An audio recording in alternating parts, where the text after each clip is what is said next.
Pasukan Hamas dan Gerakan Jihad Islam Palestina, PJ, melancarkan serangan di kota-kota milik Israel. Keduanya menyerang kota-kota tersebut yang membentang ke utara, timur dan selatan.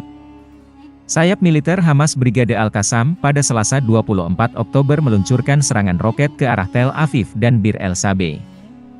Akibat serangan itu, kota Ashdod juga terkena imbas roket yang diluncurkan Al-Qassam. Al-Qassam menyebut bahwa serangannya itu sebagai tanggapan atas penembakan Israel terhadap warga sipil Palestina. Di sisi lain, ada Brigade Al-Quds sayap militer Gerakan Jihad Islam Palestina, PJ, yang juga melancarkan serangan. Pasukan itu meluncurkan rentetan roket ke kota Askalan. Kemudian serangan lain diluncurkan di Kisufim dan situs militer di Gaza saat pertemuan militer di Kfar Aza. Perlawanan menembakkan rentetan roket dari Gaza itu mengincar Tel Aviv, Bandara Ben Gurion dan kawasan Bir al-Sabeh di Al-Nakab.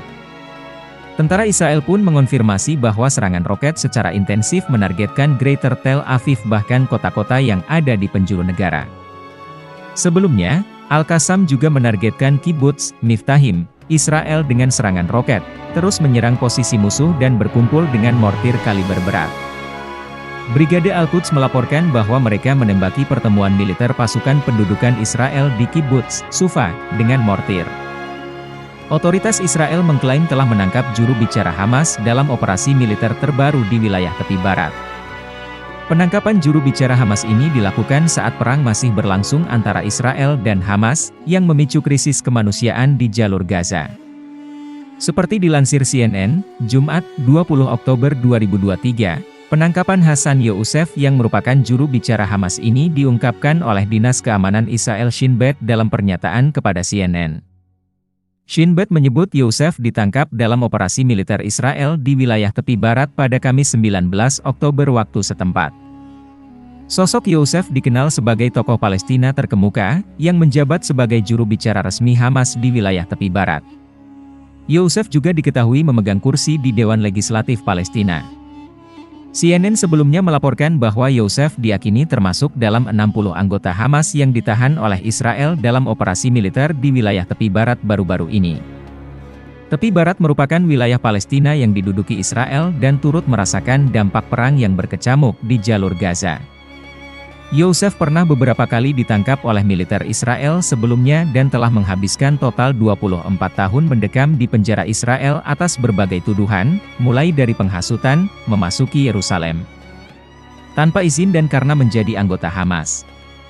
Youssef juga secara rutin muncul di media internasional. Pekan ini, dia mengatakan kepada media Kanada, The Globe and Mail bahwa dirinya berpikir Hamas akan siap untuk membebaskan sekitar 200 sandera jika Israel menyetujui gencatan senjata selama 24 jam. Demi mengizinkan bantuan masuk ke jalur Gaza. Belum ada tanggapan Hamas atas laporan penangkapan Youssef ini. Perang antara Israel dan Hamas terus berlanjut, dengan militer Tel Aviv terus menggempur jalur Gaza untuk membalas serangan Hamas pada 7 Oktober lalu. Para pejabat Israel melaporkan sedikitnya 400 orang tewas akibat serangan Hamas. Sementara otoritas kesehatan Gaza yang dikuasai Hamas melaporkan lebih dari 3.700 orang tewas akibat gempuran Israel selama nyaris 2 pekan terakhir. Pasukan militer Israel terpaksa putar kepala mundur ke belakang pasca tank militer mereka hancur dibombardir kelompok Hamas. Tank ini hendak digunakan militer Israel untuk menyerang Hamas yang melakukan aksi tembak dengan pasukan mereka di kota Han Younis jalur Gaza. Tak hanya tank militer, Hamas juga menyatakan mereka telah berhasil menghancurkan 2 bulldozer milik Israel. Sejak mendapat serangan dari Hamas pada Sabtu, 7 Oktober 2023, Israel memang tiada henti melakukan serangan ke Gaza bahkan juga menyebar ke tepi barat. Israel dan Hamas memang semakin bersitegang pasca beredar pengumuman yang menyatakan Israel akan melakukan invasi jalur darat ke Gaza. Pengumuman yang menyatakan Israel akan melakukan invasi jalur darat ke Gaza. Sejak diserang secara terus-menerus oleh Israel, aksi baku tembak antara Israel dan Hamas memang baru pecah kembali kemarin. Alasan Israel tak berhenti menyerang Gaza adalah untuk menghancurkan pasukan Hamas, meski dalam kenyataannya banyak masyarakat sipil ikut menjadi korban, termasuk anak-anak. Adapun jumlah korban akibat perang ini telah sangat gila. Korban tak hanya tewas akibat serangan senjata dan bom, namun juga terluka, ditangkap atau disandera serta ada pula yang hilang. Dikutip Jambi Express dari Al Jazeera, per 21 Oktober pukul 11 GMT, jumlah korban akibat perang Israel-Hamas ini terus bertambah.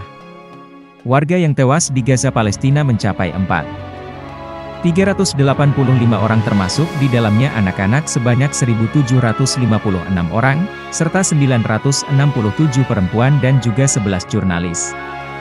Adapun jumlah korban luka-luka akibat serangan Israel di Gaza mencapai 13.500 orang, termasuk 2.000 anak-anak serta 1.400 perempuan. Tak hanya tewas dan terluka, tercatat 1.400 warga Gaza juga masih berstatus hilang termasuk 720 anak-anak. Diduga korban hilang ini karena masih tertimpa runtuhan dan ada juga yang tidak terdeteksi lagi keberadaannya pasca serangan bertubi Israel sejak 2 minggu terakhir. Korban Israel jatuh ketika Hamas menyerang pertama kali Israel bagian utara dengan roket. Tak hanya itu, Hamas juga berhasil menyerbu Israel melalui jalur darat pada Sabtu 7 Oktober 2023.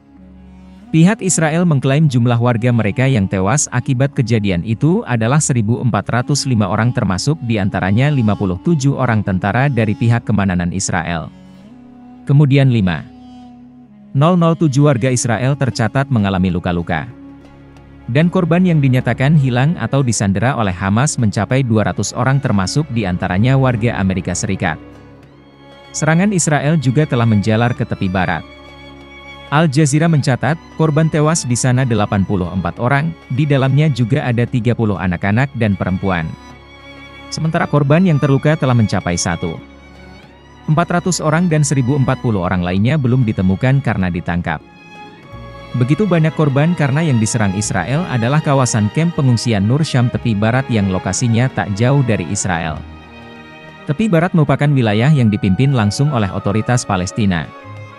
Berbeda dengan Gaza, merupakan wilayah yang dipimpin oleh kelompok Hamas. Alasan Israel menyerang kamp ini untuk membumi hanguskan kelompok Palestina yang dianggap ancaman bagi Israel.